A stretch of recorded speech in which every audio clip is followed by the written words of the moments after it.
পরীক্ষা দেওয়ার জন্য এত টাকা, এই টাকাগুলো জাতি কোত্থেকে দিবে? তেল কিনতে গিয়ে যে ট্যাক্স, ওই ট্যাক্সের টাকায় আপনার ফুটানি চলে। অভিভাবকদের পকেট থেকে বেঁচে যাবে 300 কোটি টাকা। ভর্তি পরীক্ষা একটা, ফি হবে একটা বা দুইটা। বাংলাদেশের শিক্ষক, শিক্ষার্থী এবং অভিভাবক সমন্বয় পরিষদের উদ্যোক্তা এবং আহ্বায়ক আমরা বেসিক্যালি দুইজনই। আমরা দুই অভিভাবক এখান থেকে শুরু করেছি এই আন্দোলন থেকে। আমাদের মূল কথা হচ্ছে বিশ্ববিদ্যালয়ের ভর্তির নামে যে শিক্ষার্থী এবং অভিভাবকদেরকে হয়রানি করা হয়, এই হয়রানি থেকে জাতিকে অব্যাহতি দিতে চাই। কথা পরিষ্কার। তাহলে প্রশ্ন, কিভাবে আপনি অব্যাহতি দিবেন বা দেওয়ার চেষ্টা করছেন? বিশ্ববিদ্যালয় ভর্তির জন্য যদি একটা সমন্বিত ভর্তি পরীক্ষা নেওয়া সম্ভব হয় বা নিতে পারি বা নিতে চায়, নিতে একমত হয়, তাহলে যে ঘটনাটা ঘটবে, শিক্ষার্থীদের শিক্ষা জীবনের কমপক্ষে 9 মাস বেঁচে যাবে, অর্থাৎ সেশন জটের 9 মাস সেভ করতে পারবে একবারে, এবং অভিভাবকদের পকেট থেকে বেঁচে যাবে 300 কোটি টাকা। আরো বেঁচে যাবে শিক্ষার্থীরা ভর্তি পরীক্ষার নামে আজ ঢাকায়, কাল খুলনায়, কাল চিটাগাংয়ে এইসব যাওয়ার জায়গা থেকে অব্যাহতি পাবে। আপনারা জেনে আনন্দিত হবেন। আমাদের আজকে 9ম দিনের আন্দোলন বা অবস্থানের পরে এর মধ্যে আমরা অনেকগুলো সফলতা অর্জন করেছি। প্রথম যে কথাটা বলেছিলাম, জগন্নাথ বিশ্ববিদ্যালয় পরীক্ষা শিডিউল দিয়েছিল 13 তারিখ, তার আগে ঢাকা বিশ্ববিদ্যালয় 13 তারিখের খ ইউনিটের পরীক্ষা দিয়েছিল। আমরা পরের দিন যখন বিষয়টা দৃষ্টি আকর্ষণ করি, তারপরে তারা জগন্নাথ বিশ্ববিদ্যালয়ের ভর্তি শিডিউলটা পাল্টিয়ে দিয়েছে, পরিবর্তন করেছে। এটা আমাদের ছোট্ট একটা সফলতা। আর একটা সফলতা হচ্ছে বাংলাদেশের বিভিন্ন নামকরা বিশ্ববিদ্যালয়, আগে তাদের কাছে গিয়ে পরীক্ষা দিতে হতো, এবার তারা ঢাকা সহ বিভিন্ন বিভাগীয় শহরে তাদের পরীক্ষার কেন্দ্র ঘোষণা করেছে, সুযোগ দিয়েছে। এটাও একটা সফলতা। এখনো যে কাজগুলো বাকি আছে, আমরা চাই একটা সমন্বিত ভর্তি পরীক্ষা।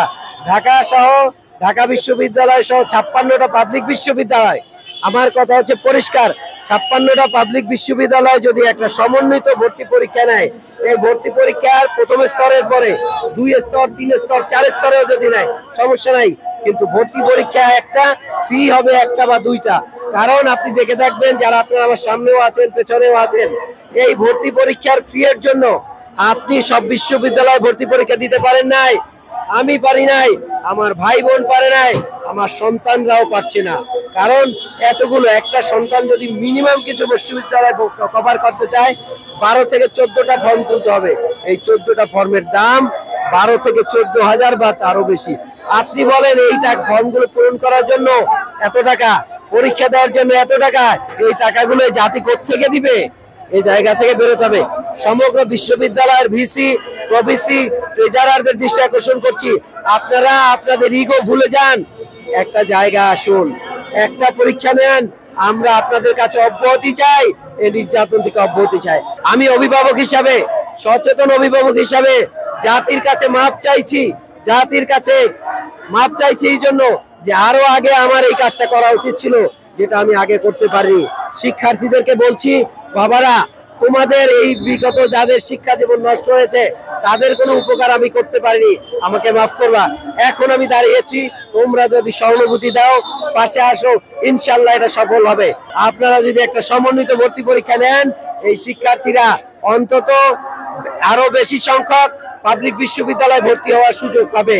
আমি দায়িত্ব নিয়ে বলছি, আমি আবার বলছি, আমি দায়িত্ব নিয়ে বলছি, যদি একতা বা সমন্বিত বিশ্ববিদ্যালয় ভর্তি পরীক্ষা নেন, তাহলে শিক্ষার্থীদের 9 মাসের মতো বেঁচে যাবে, সেশন জট 9 মাস কমে যাবে, ডিগ্রি পাস কোর্স এবং যারা আছে তারা ওই সেক্টরটা এমফাসাইজড হবে, তারা আগ্রহ বোধ করবে, তারা অন্যদের আগে চাকরির বাজারে প্রবেশ করবে। দ্বিতীয়ত হচ্ছে, যারা অনার্স করতেছে, একটা ব্যাচ আছে আর একটা ব্যাচ, 2টা ব্যাচ একসাথে করবে, সমস্যা কি? সকাল বিকাল করব, তাদের সেশন জট থেকে বেঁচে যাবে। আমি দায়িত্ব নিয়ে বলছি, শিক্ষার্থীদের বেঁচে যাবে 9 মাস, আর অভিভাবকদের বেঁচে যাবে 300 কোটি টাকা। আপনারা টাকার লোভ সংবরণ করুন। বিশ্ববিদ্যালয় প্রশাসন, মঞ্জুরি কমিশনের চেয়ারম্যান, মঞ্জুরি কমিশনের সচিব এবং শিক্ষামন্ত্রী উপদেষ্টা, মাননীয় উপদেষ্টা, এই অর্থলোভ সংবরণের চেয়ে জাতির, গরিব জাতির অভিভাবকদেরকে হেফাজত করুন, নচেত আজ অথবা কাল আপনাদেরকে কৈফিয়তের সম্মুখীন হতেই হবে। আমি যদি বেঁচে থাকি, এটার সম্মুখীন আপনাদের হতে হবে। সুতরাং আপনারা সচেতন হন, জাতির জন্য কাজ করুন। দাবি একটাই, আবার বলছি, দাবি একটাই, সমন্বিত ভর্তি পরীক্ষা নিতে হবে। বিশ্ববিদ্যালয়কে বলছি, বিশ্ববিদ্যালয়ের ভিসি কে বলছি, প্রভিসি কে বলছি, ট্রেজারারকে বলছি, রেজিস্ট্রারকে বলছি, আপনারা যে টাকায় ফুটানি করেন, তেল কিনতে গিয়ে যে ট্যাক্স, ওই ট্যাক্সের টাকায় আপনার ফুটানি চলে। সুতরাং আপনারা ওই যে টাকা আপনারা ফুটানি করেন, তার কৃতজ্ঞতা স্বীকার করেন। এই শিক্ষার্থীরা, এই অভিভাবকরা সেটা ক্যারি করবে এবং তাদের অধিকারকে আদায় করে নেবে।